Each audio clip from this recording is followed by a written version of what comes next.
My name is Sania, and the day I walked into that boardroom with my cane and a briefcase full of evidence, watching Marcus's face drain of color as he realized who now owned 49% of his precious company, I understood what real power feels like.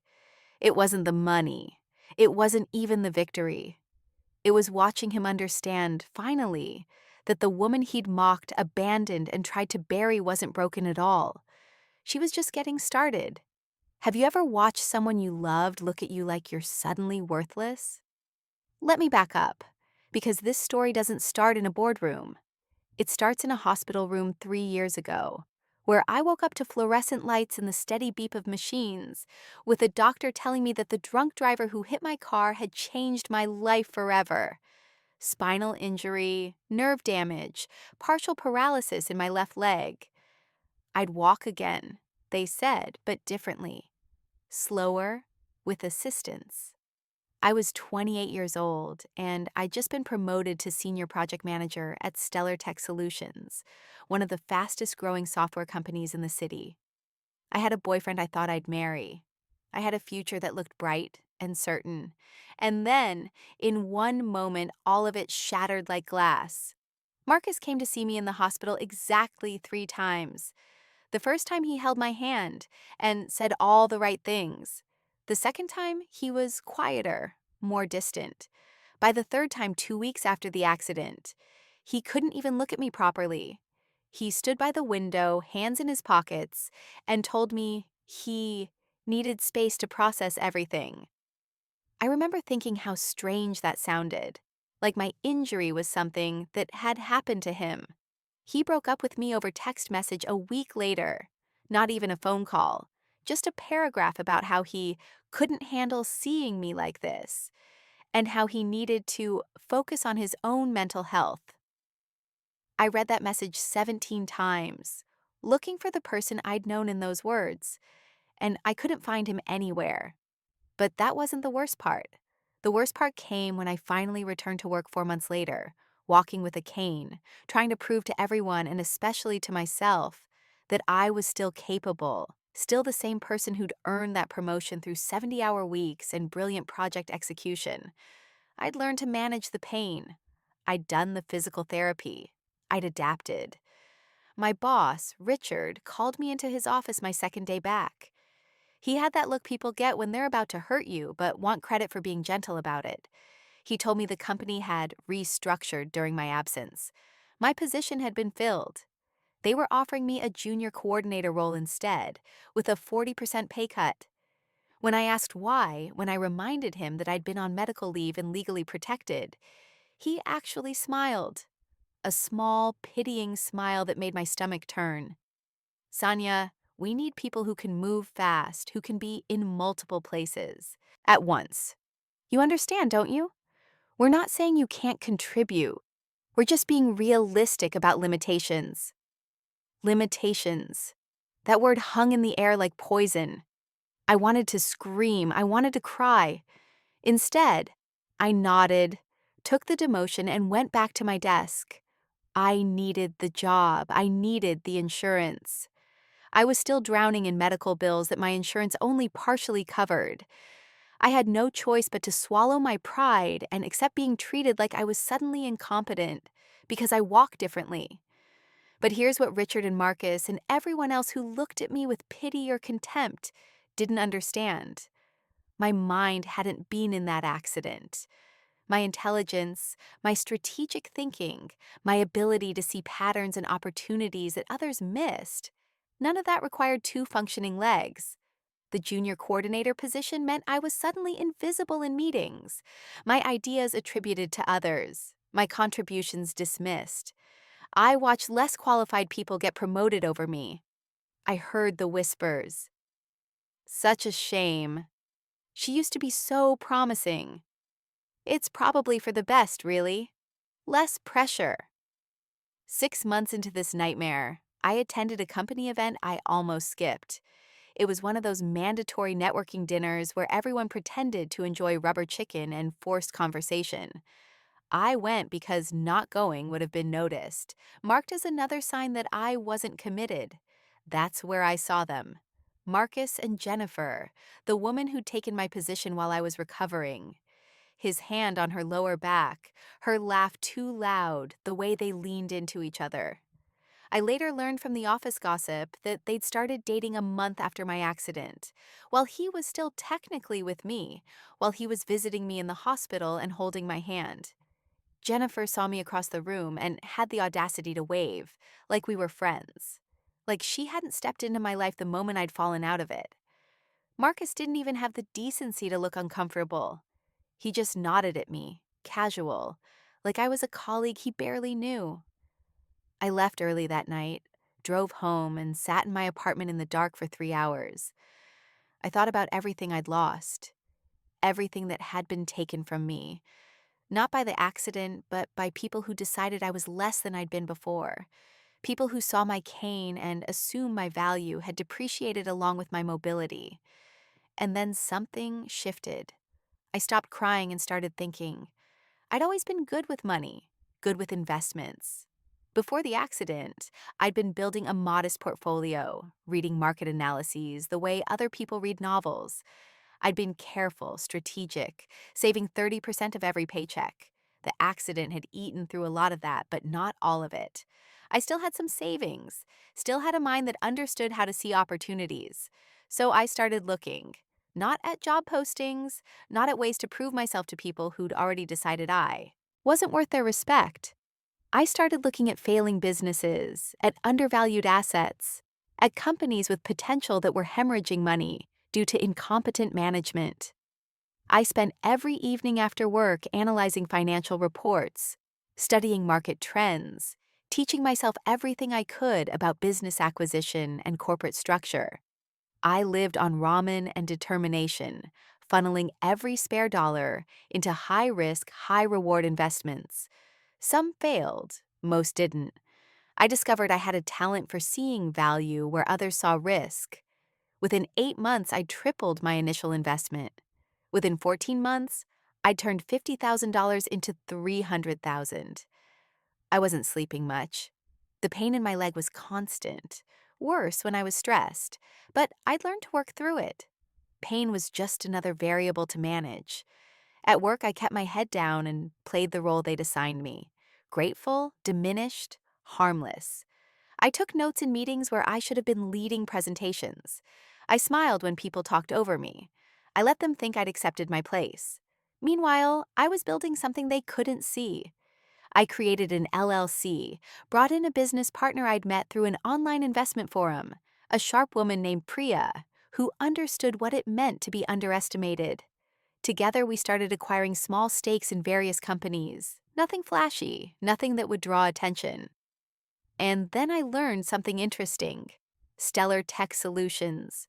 My company, Marcus's company, was struggling. Richard had made some catastrophically bad decisions, expanding too fast, taking on debt to fund projects that were failing. The stock price was dropping. Shareholders were nervous. More interesting still, Marcus had recently been promoted to VP of Development. He was making decisions now, big ones, and he was making them badly. I watched from my coordinator desk as he greenlit projects that any competent analyst could see were disasters waiting to happen. Jennifer, with my old position, was too busy trying to impress him to notice the structural problems. Richard was too arrogant to admit he'd made mistakes. The company was bleeding, and I was the only one who seemed to understand just how bad it was going to get. I spent 3 months preparing. I liquidated some investments, restructured others, brought in 2 more partners who shared my vision. We pooled our resources. We waited for the right moment, the moment when Stellar's stock price would hit bottom and shareholders would be desperate to sell. That moment came during their disastrous third-quarter earnings call. Richard tried to spin the losses as temporary setbacks. The stock plummeted 23% in a single day. We started buying.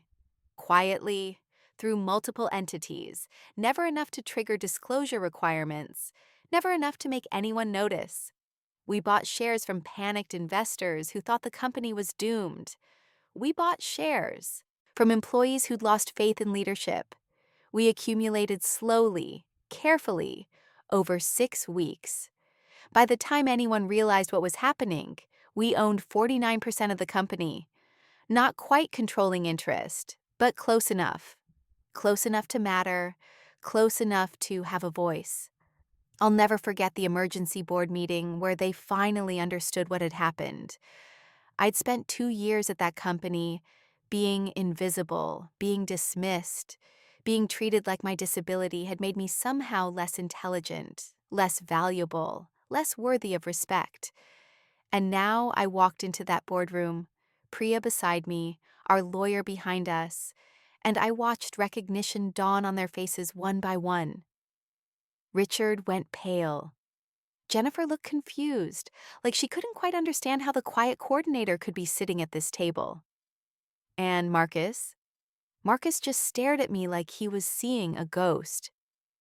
"Gentlemen," I said, setting my cane against the table and opening my briefcase, "and Jennifer, I believe we have a great deal to discuss about the future of this company." The lawyer laid out our position. We were the largest minority shareholder. We had legal standing to demand changes in management.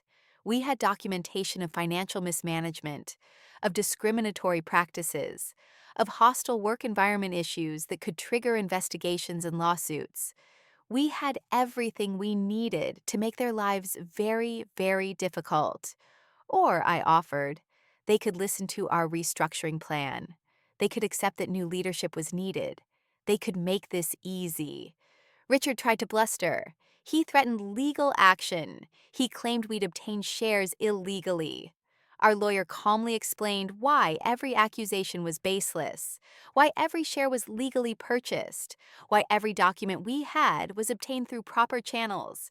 Marcus didn't say anything. He just kept staring at me, and I could see him trying to reconcile the woman he'd abandoned with the woman sitting across from him now. The woman he'd thought was broken. "You're probably wondering how I managed this," I said, looking directly at him. "How someone with limitations could possibly outmaneuver all of you. Let me explain something, Marcus. When you dumped me over text, when you decided I wasn't worth your time anymore because I walked with a cane, you made a critical mistake. You assumed my value was tied to my mobility. You assumed that because one part of me was injured, all of me was broken." I leaned forward, and despite the pain in my leg, despite the exhaustion from 2 years of grinding work, I felt more powerful than I'd ever felt in my life. But I wasn't broken. I was just learning who actually cared about me and who didn't. And while you were all treating me like I was invisible, I was watching, learning, planning. You created the perfect spy, someone you completely dismissed, someone who could sit in meetings and hear everything, see everything. And you never once considered that I might be paying attention. The room was silent, except for the hum of the air conditioning. "Here's what's going to happen," I continued. "Richard, you're going to resign, effective immediately. You'll get a reasonable severance package, and in exchange, you'll sign an NDA and walk away quietly. Jennifer, you can keep your position if you report to our new project management team, but your autonomy is gone. You'll need to earn back trust you never deserved in the first place." Jennifer opened her mouth to protest, but I held up a hand. "And Marcus, you're going to step down from VP of Development. You lack the competence for that role. You can stay with the company in a reduced capacity, or you can leave with a standard severance. Your choice." "You can't do this," Richard said, but his voice had no strength in it. He knew we could. He knew we had the leverage, the votes, the documentation. "I can," I said simply. "I am. The only question is whether you make this ugly or accept reality with some dignity." It took another 2 hours of negotiation, of back and forth through lawyers, but eventually they capitulated. They didn't have a choice. We had the power, and they knew it. Richard resigned that day, Marcus took the severance and left, and I heard later he was struggling to find work at his previous level. Turns out being fired from a VP position for incompetence doesn't look great on a resume. Jennifer stayed, but in a diminished role, working twice as hard for half the recognition she'd enjoyed before. As for me, I didn't take Richard's position. I didn't need to prove I could do his job. Everyone already knew I could have done it better years ago. Instead, I brought in new leadership, people I'd vetted carefully, and I took a position on the board of directors. I became the strategic advisor, the person who guided major decisions, who shaped the company's future. Within 6 months, we turned Stellar Tech Solutions around. The stock price recovered. We implemented new policies, including comprehensive disability accommodations and anti-discrimination training.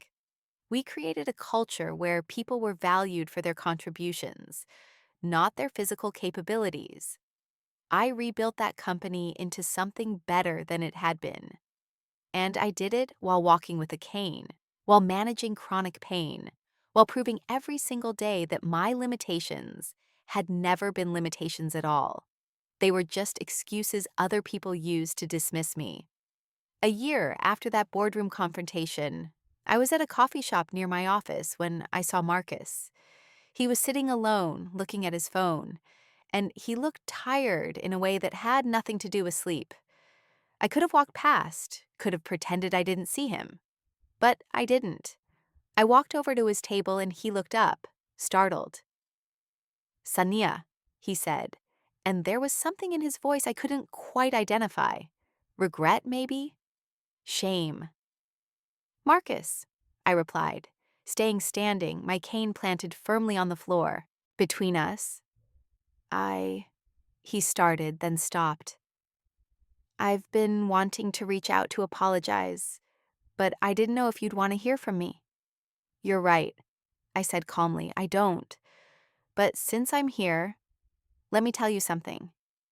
When you left me in that hospital, when you decided I wasn't worth loving anymore because I wasn't physically perfect, you did me a favor. You showed me exactly who you were. You saved me from wasting more time on someone who only valued me when I was convenient." He flinched, and I felt nothing. No satisfaction, no anger, just a cool observation of his discomfort. "I'm sorry," he said quietly. "I was weak. I was scared. I didn't know how to handle it." "And I was in a hospital bed learning to walk again," I replied. "We all make choices about who we are in difficult moments. You made yours. I made mine. The difference is I became stronger. You just became someone I used to know." I left him sitting there and walked out into the sunshine, my cane clicking against the sidewalk in a rhythm I'd long since stopped being self-conscious about. I had a meeting in 20 minutes, an investment opportunity to evaluate, a future to build that had nothing to do with him or Richard or anyone else who decided I was less than I'd been before. That evening, I sat in my office, looking out at the city lights, and I thought about the journey from that hospital bed to this moment. I thought about all the pain, physical and emotional, that I'd endured and transformed into fuel. I thought about Priya and the other partners who'd believed in me when I'd barely believed in myself.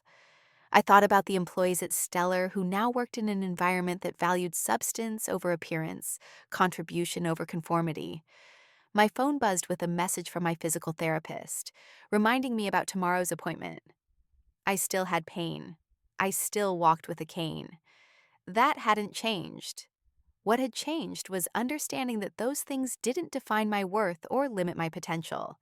They were just facts, like being 5'6" or having brown eyes. Relevant in some contexts, irrelevant in most. I'd learned that revenge isn't about destroying someone else. It's about refusing to be destroyed. It's about taking every piece of pain and humiliation and injustice and forging it into something beautiful and powerful. It's about proving, not to them, but to yourself, that you're bigger than their small-minded assumptions. Marcus had thought my story ended in that hospital room. Richard had thought my career ended when I came back with a cane. Jennifer had thought she could step into my life without consequence. They'd all thought wrong because they'd all made the same fundamental mistake. They'd confused physical limitation with personal limitation. They'd seen the cane and assumed everything else about me had broken too. But here's what I learned in those 2 years of being dismissed, overlooked, and underestimated. When people stop seeing you as a threat, when they stop paying attention to you because they've decided you don't matter, you become invisible. And invisible people see everything. They hear everything. They learn everything. And if they're smart, if they're patient, if they're willing to endure discomfort for long-term gain, they can accomplish anything. My disability didn't make me weak. It made me underestimated. And being underestimated is the greatest strategic advantage you can have. I stood up from my desk, feeling the familiar ache in my leg that came from sitting too long. I picked up my cane, the same one I'd carried into that boardroom, the one that had become a symbol of everything I'd overcome and everything I'd achieved. Tomorrow I'd be meeting with another company, another opportunity to build something meaningful. Tonight, I'd go home, rest, prepare. I walked out of the office, nodding to the security guard who'd watched me come in late and leave late for 2 years, who'd seen the transformation from defeated coordinator to board member. He smiled at me, a real smile, the kind you give to someone you respect. "Have a good night, Miss Sania," he said. "You too, James," I replied. As I drove home through the city streets, I thought about that text message Marcus had sent me 3 years ago, about how he couldn't handle seeing me like this. I wondered what he'd think if he could see me now. Not just successful, but fulfilled. Not just surviving, but thriving. I wondered if he'd understand that his abandonment, painful as it was, had freed me to become someone stronger than I'd ever been before. Probably not. People like Marcus rarely understand the gifts they give through their cruelty. They just know they're no longer part of the story they thought they'd always be central to. I pulled into my parking space at the apartment complex I'd moved into 6 months ago, a place I'd chosen and paid for entirely on my own, with money I'd earned through intelligence and strategy and sheer stubborn refusal to be diminished. I took the elevator up to my floor, walked down the familiar hallway, unlocked my door. My apartment was quiet, decorated exactly how I wanted it, filled with books and artwork and plants that I cared for. It was mine in a way that felt profound. Everything here, I'd built myself. No one had given it to me. No one could take it away. I set my cane by the door, made myself tea, and sat on my balcony looking at the stars that were barely visible through the city's light pollution. Somewhere out there, Marcus was probably still looking for the next job, still trying to rebuild a career he tanked through incompetence and arrogance. Jennifer was still working twice as hard for half the recognition. Richard was probably blaming everyone but himself for his failures. And I was here, peaceful, successful, free.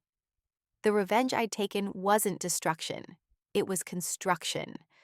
I'd built something better than what they'd tried to take from me. I'd created a life that wasn't defined by their cruelty or their limitations. I'd proven that justice doesn't always come from tearing others down. Sometimes it comes from building yourself up so high they can't help but see how wrong they were. That's the revenge that lasts. That's the victory that satisfies. Not watching them fail, but succeeding so completely that their failure to see your value becomes their defining mistake, the story people tell about their lack of judgment. I finished my tea as the city hummed below me, millions of lives intersecting, millions of stories being written. Mine had gone from tragedy to triumph, not through magic or luck, but through refusal. Refusal to accept their definition of me, refusal to let pain become an excuse, refusal to be anything less than everything I was capable of becoming. The cane leaning by my door wasn't a symbol of weakness. It was a trophy, proof that I'd walked through fire and come out refined, not reduced. Proof that limitation is almost always an illusion created by people who lack imagination. Proof that the only disability that truly limits you is believing you're limited at all. My name is Sania, and they laughed at my disability until I bought my ticket and took control of my life. They thought the accident broke me. They thought the cane made me less. They thought wrong. And in the end, the greatest revenge wasn't making them pay. It was making them watch as I became more than they ever imagined I could be, with or without perfect legs, with or without their approval, with or without anything except the one thing they could never take: my refusal to quit. Because at the end of the day, the people who try to bury you never realize they're just planting seeds.